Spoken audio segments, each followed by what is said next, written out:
Hi everyone, welcome to my channel. ನಾನು ಚೆನ್ನಾಗಿದ್ದೀನಿ, ನೀವೆಲ್ಲ ಹೇಗಿದ್ದೀರಾ ಅಂತ ಕಮೆಂಟ್ ಮಾಡಿ ತಿಳಿಸಿ. ಹಾಗೆ ನಾನಿವತ್ತು ಅಮ್ಮನ ಮನೇಲಿ ಊರ ಹಬ್ಬ ಇರೋದ್ರಿಂದ ಅಲ್ಲಿ ಲಾಗ್ನ ನಾನು ನಿಮ್ಮ ಜೊತೆ ಶೇರ್ ಮಾಡ್ತಾ ಇದ್ದೀನಿ.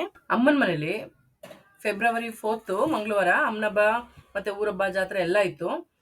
ಅದಕ್ಕೆ ಸೋಮವಾರನೇ ನಾನು ನನ್ನ ಯಜಮಾನ್ರು, ನನ್ನ ಮಕ್ಕಳು, ನನ್ನ ತಂಗಿ ಫ್ಯಾಮಿಲಿ ಎಲ್ಲರೂ ಹಬ್ಬಕ್ಕೆ ಅಂತ ಅಮ್ಮನ ಮನೆಗೆ ಹೊರಟಿದ್ವಿ. ಮಂಡೇ ಮಕ್ಕಳೆಲ್ಲ ಕಾಲೇಜ್ ಮುಗಿಸ್ಕೊಂಡು, ಯಜಮಾನ್ರು ಡ್ಯೂಟಿ ಮುಗಿಸ್ಕೊಂಡು ಸಂಜೆ ಟ್ರೈನ್ಗೆ ಹೋದ್ವಿ. ನಾವು ಮನೆಗೆ ಹೋಗೋಷ್ಟೊತ್ತಿಗೆ ರಾತ್ರಿ 10 ಕಾಲಿಂದ 10:30 ಆಗ್ಬಿಟ್ಟಿತ್ತು.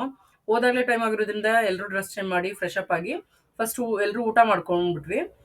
ನಮ್ದೆಲ್ಲರದು ಊಟ ಆಗೋಷ್ಟೊತ್ತಿಗೆ 11 o'clock ಮೇಲಾಗಿತ್ತು. ಕೊನೆಯಲ್ಲಿ ನಮ್ಮಮ್ಮ, ನನ್ನ ತಮ್ಮನ ಹೆಂಡತಿ, ನನ್ನ ತಂಗಿರೆಲ್ಲರೂ ಕೊನೆಯಲ್ಲಿ ಊಟ ಮಾಡಿದ್ರು.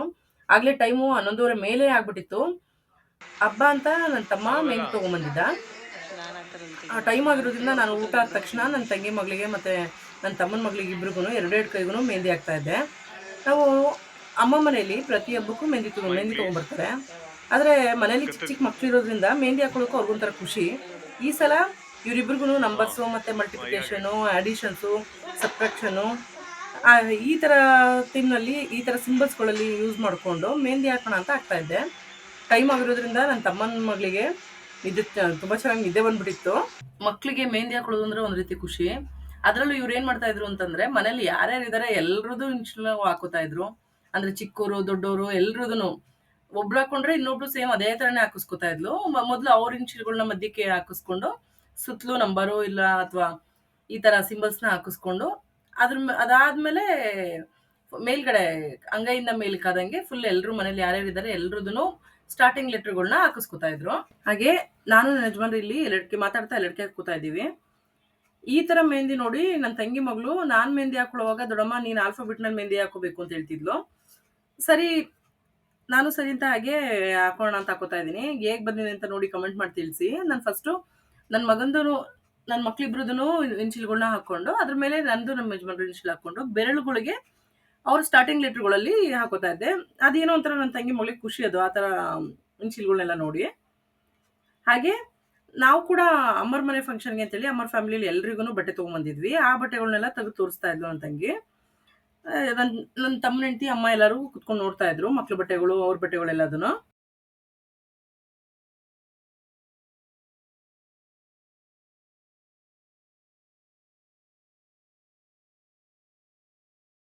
ಹಾಗೆ ನನ್ನ ತಂಗಿ ಮಗ ಇದೇ ಥರ ಮೆಹಂದಿ ಬೇಕು, ದೇವ್ರದ್ದು ಸಿಂಬಲ್ಗಳೇ ಬೇಕು ಅಂತೇಳಿ ಹಠ ಮಾಡಿ ಈ ಥರ ಮೆಹಂದಿ ಹಾಕಿಸ್ಕೊತಾ ಇದ್ದಾನೆ. ಅವ್ರ ಅಪ್ಪನ ಕೈಲಿ ಹಾಕಿಸ್ಕೊಂಡಿರೋದು ಮೆಹಂದಿ ಚೆನ್ನಾಗಿದೆ ಅಲ್ವಾ. ಅವ್ನಿಗೆ ಹೇಗೆ ಅಂದರೆ, ಅವ್ರು ಸ್ಕೂಲಲ್ಲಿ ಬೈತಾರೆ ಅನ್ನೋ ಕಾರಣಕ್ಕೆ ಒಂದು ಯೂನಿಫಾರ್ಮ್ ಕವರ್ ಆಗೋ ಥರ ಹಾಕಿಸ್ಕೊಂಡಿರೋದು. ಅವ್ನಿಗೆ ಇಷ್ಟ ಈ ಥರ ದೇವ್ರದ್ದು ಏನಾದರೂ ಸಿಂಬಲ್ಗಳು ಹಾಕಿಸ್ಕೊಳ್ಳೋದಕ್ಕೆ. ಮೆಹಂದಿ ತುಂಬಾ ಚೆನ್ನಾಗಿ ಬಂದಿತ್ತು ಅಂತಲೇ ಹೇಳಬೇಕು. ನನ್ನ ತಮ್ಮ ಯಾವಾಗಲೂ ಏನು ಮೆಹಂದಿನೂ ಹಾಕೊಳ್ಳಲ್ಲ. ಹಾಕೊಂಡ್ರು ಅಕಸ್ಮಾತ್ ಬರೀ ಇನ್ಶಿಲ್ಗಳು ಏನಾದರೂ ಅಂಗೈಗೆ ಮಾತ್ರ ಒಂಚೂರು ಹಾಕೋತಾನೆ ಅಷ್ಟೇ. ನನ್ನ ಮಗ ಫೋರ್ಸ್ ಮಾಡಿ ಅವ್ರ ಮನೆ ದೇವರು ತಿರುಪತಿ ತಿಮ್ಮಪ್ಪ ಆಗಿರೋದ್ರಿಂದ ಅದ್ರ ಸಿಂಬಲಲ್ಲಿ ಹಾಕ್ತೀನಿ ಮಾವ ಅಂತ ಅಂದ್ಕೊಂಡು, ಬಾಬಾ ಅಂತ ಫೋರ್ಸ್ ಮಾಡಿ ಹಾಕ್ತಾ ಇದ್ದ. ಅದನ್ನು ಕೂಡ ಮೊಬೈಲಲ್ಲಿ ನೋಡಿಕೊಂಡು ಫಸ್ಟ್ ಪೆನ್ನಲ್ಲಿ ಡ್ರಾ ಮಾಡಿಕೊಂಡು ಆಮೇಲೆ ಅದನ್ನು ಮೆಹಂದಿನಲ್ಲಿ ಡ್ರಾ ಮಾಡ್ತಾ ಇರೋದು. ನನಗೇನೋ ಚೆನ್ನಾಗಿದೆ ಅಂತ ಅನ್ನಿಸ್ತು. ಹಾಗೆ ನನ್ನ ದೊಡ್ಡ ಮಗ ಆಂಜನೇಯನ ಫೇಸು ಸಿಂಬಲ್ ಕೂಡ ಹಾಕೊಂಡಿದ್ದಾನೆ. ತುಂಬ ತಾಳ್ಮೆಯಿಂದ ನಿಧಾನವಾಗಿ ಬರೆದು ಆಮೇಲೆ ಅದನ್ನ ಮೆಹಂದಿನಲ್ಲಿ ತಿದ್ದಿರೋದು.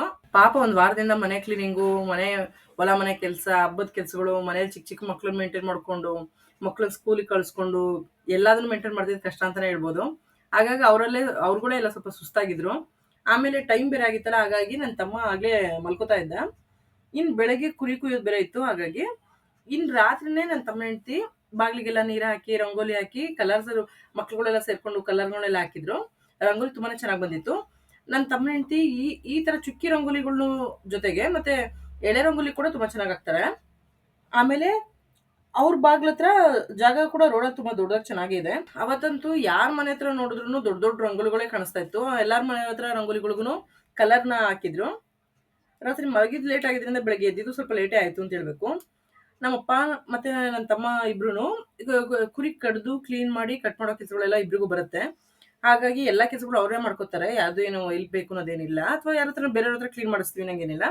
ನನ್ನ ಮಕ್ಳಿಬ್ರು ಅವ್ರುಗಳು ಹೇಳಿದ ಕೆಲಸ ಅಥವಾ ಅವ್ರುಗಳಿಗೆ ಏನಾದರೂ ಹೆಲ್ಪ್ ಬೇಕು ಅಂದರೆ ಮಾಡ್ತಾಯಿದ್ರು ಅಷ್ಟೇ. ಈ ಹಬ್ಬದಲ್ಲಿ ಹೆಂಗೆ ಅಂದರೆ, ನಮ್ಮ ಅಮ್ಮವರು ಊರು ದೇವರಿಗೆ ಫಸ್ಟು ಈ ಕುರಿ ಕಡ್ದು ಅಡುಗೆ ಮಾಡಿ, ಅಡುಗೆನ ದೇವಸ್ಥಾನಕ್ಕೆ ಎಡೆ ಕೊಟ್ಟು ಕಳಿಸಿದ ಮೇಲೇ ಬಂದಿರೋ ನೆಂಟರುಗಳಿಗೆಲ್ಲ ಊಟ ಹಾಕೋದು. ಹಾಗಾಗಿ ಬೇಗ ಬೇಗ ಅಡುಗೆ ಮಾಡಬೇಕು ಅಂತ ಕೂಡ ನಾವೆಲ್ಲ ರೆಡಿ ಮಾಡ್ಕೋತಾ ಇದ್ದೀವಿ.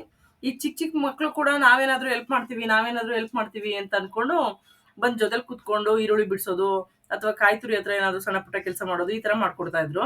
ಮಕ್ಳುಗಳು ಪಾಪ ಅವ್ರ ಕೈಲಿ ಏನ್ ಕೆಲಸ ಆಗುತ್ತೋ ಅದನ್ನೆಲ್ಲ ಪಾಪ ಹೆಲ್ಪ್ ಮಾಡ್ತಾ ಇದ್ರು. ಒಂಥರ ಚೆನ್ನಾಗಿತ್ತು ಅಂತಾನೆ ಹೇಳ್ಬೇಕು ಮಕ್ಳುಗಳು ಕೆಲಸ ಮಾಡ್ಕೊಡ್ತಾ ಇದ್ದಿದ್ದೀನೋ. ಆಮೇಲೆ ಈರುಳ್ಳಿ ಹೆಚ್ಚೋದು, ಟೊಮೆಟೊ ಕಟ್ ಮಾಡ್ಕೊಡೋದು, ಬೆಳಿಗ್ಗೆ ಬ್ರೇಕ್ಫಾಸ್ಟ್ ಮಾಡಿದ್ದೆ ಎಲ್ರಿಗೂನು. ಆಮೇಲೆ ಅಡ್ಗೆಗೆ ಮಸಾಲೆ ರುಬ್ಕೊಡೋದು, ಎಲ್ಲಾ ತರ ಈ ತರ ಇದ್ರ ಮಧ್ಯೆ ಏನಾಗುತ್ತೆ ಅಂದ್ರೆ ಈ ಕೆಲ್ಸಗಳ ಮಧ್ಯೆನೆ ಎನರ್ಜಿ ಡ್ರಿಂಕ್ ಅಂತ ಕಾಫಿ, ಟೀ ಅಂತ ಮಾಡ್ಕೊಡೋದು. ಇನ್ ಬೇರೆ ಬೇರೆ ಕೆಲ್ಸಗಳನ್ನೆಲ್ಲ ನನ್ನ ತಮ್ಮನ ಹೆಂಡತಿ, ನನ್ನ ತಂಗಿ, ಅಮ್ಮ ಎಲ್ಲರೂ ಸೇರ್ಕೊಂಡು ಮನೆ ಒಳಗಡೆ ಮಾಡ್ಕೊತಾ ಇದ್ರು.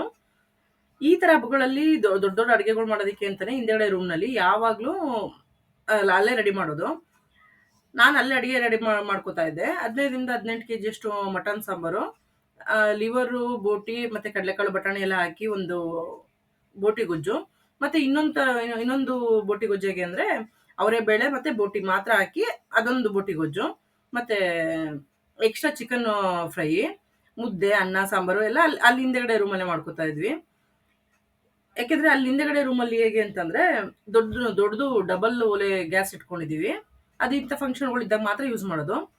ಇಲ್ಲಿ ಯಾವುದೇ ರೆಸಿಪಿನೂ ನಾನು ರೆಸಿಪಿ ತೋರಿಸ್ತಾ ಇಲ್ಲ. ಇದನ್ನ ಬರೀ ವಿಡಿಯೋ ಮಾಡ್ಕೊಳಕ್ಕೆ ಅಷ್ಟು ಟೈಮ್ ಕೂಡ ಯಾರಿಗೂ ಇರ್ಲಿಲ್ಲ. ಯಾಕೆಂದ್ರೆ ಈಗಲೇ ಟೈಮ್ ಆಗ್ಬಿಡುತ್ತೆ, ಮಧ್ಯಾಹ್ನ ಊಟದಷ್ಟೊತ್ತಿಗೆ ಎಡೆ ಕೊಡ್ಬೇಕಾಗಿತ್ತು. ಆಮೇಲೆ ಇದ್ರ ಮಧ್ಯೆ ಏನಾಯ್ತು ಅಂತಂದ್ರೆ ಈಗಲೇ ಬೇಸಿಗೆ ಬಿಸಿಲು ಬೇರೆ ಸ್ಟಾರ್ಟ್ ಆಗಿದೆ. ಇದ್ರ ಮಧ್ಯೆ ಮಧ್ಯಾಹ್ನ ಟೈಮಲ್ಲೇ ಐಸ್ ಕ್ಯಾಂಡಿ ಮಾರೋರು ಬೇರೆ ಬಂದಿದ್ರು.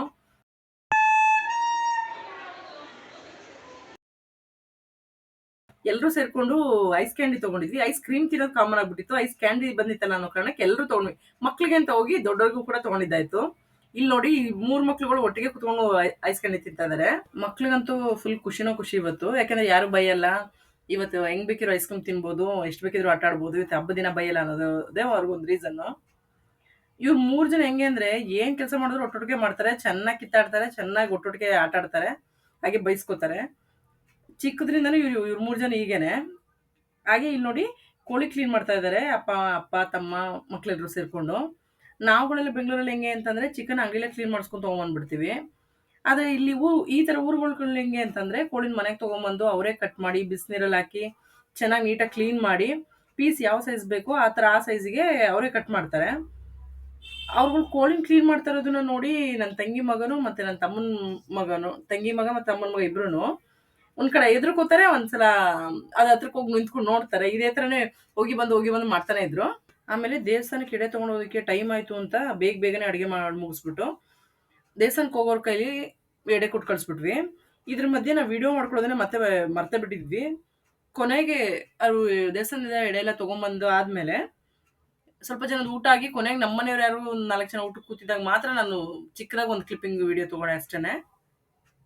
ಇಲ್ಲಿಗೆ ಹಬ್ಬದ ವಿಡಿಯೋ ಮುಗಿಸ್ತಾ ಇದ್ದೀನಿ. ಈ ವಿಡಿಯೋ ಏನಾದರೂ ನಿಮ್ಗೆ ಇಷ್ಟ ಆಗಿದ್ರೆ ಪ್ಲೀಸ್ ಲೈಕ್ ಮಾಡಿ, ಹಾಗೆ ಸಬ್ಸ್ಕ್ರೈಬ್ ಮಾಡ್ಕೊಂಡು ನೋಡಿ.